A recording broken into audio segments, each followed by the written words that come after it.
2023 has been a year of transition and progress in Cumberland County. Under the leadership of Chairwoman Dr. Tony Stewart, the Board of Commissioners made significant investments in programs and services for citizens, in county employees, and in a number of consequential projects that will shape the county's future for decades. Last December, the board welcomed 2 members. One, a first-time commissioner, and the other, a seasoned former commissioner who returned to the board. Dr. Tony Stewart began her term as chairwoman by establishing her top priorities of addressing homelessness and mental health. She created a committee to address homelessness and used her platform to champion initiatives including supporting small businesses and nonprofit organizations through the board's American Rescue Plan Committee and addressing food insecurity in the community. These efforts led to thousands of pounds of food and supplies being collected to support residents following the end of pandemic-related benefits and food insecure Cumberland County students in the summer, as well as the establishment of a new food pantry at Spring Lake Middle School.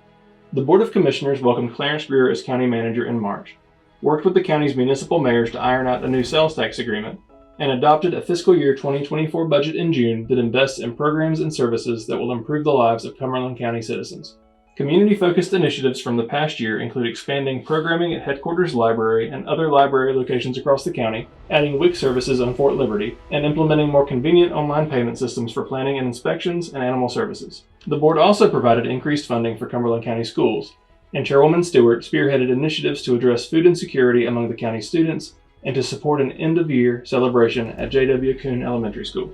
Commissioners approved an initial slate of initiatives to be funded with the county's opioid settlement funds, and used a portion of the county's American Rescue Plan and revenue replacement funding to implement innovative and forward-thinking programs with partners like Fayetteville Technical Community College and Fayetteville State University. The board also invested in the county's workforce through approval of recommendations from a classification and compensation study to make salaries for the county's positions more competitive with surrounding and comparable jurisdictions. Existing employees were moved onto the new grade table and given an additional compression adjustment based on their years of service to the county. In the budget, commissioners provided employees with a 4% cost of living adjustment and approved hiring and recruitment bonuses for sheriff's deputies and detention officers.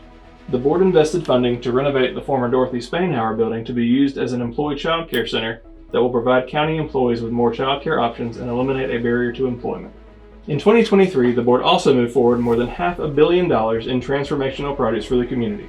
These projects include expanding the existing Ann Street landfill, which is projected to run out of space within the next decade, continuing to pursue clean drinking water for the Grays Creek community and other parts of the county impacted by Gen X contamination, approving the building program and design of the new Crown Event Center along with construction of a parking deck to support the facility and future growth, and selecting a site and acquiring property to construct a homeless support center that will provide much-needed shelter beds for county residents experiencing homelessness, as well as access to programs and resources that will help them achieve sustainable housing and improve their lives. In 2023, we celebrated our accomplishments, collaborated with our partners, recognized those who have made contributions to our community, honored our proud history, and took pride in all that makes us who we are. Under the Board of Commissioners' leadership and direction, we have continued to move forward with programs, initiatives, and capital projects that will transform Cumberland County in positive ways for many years to come.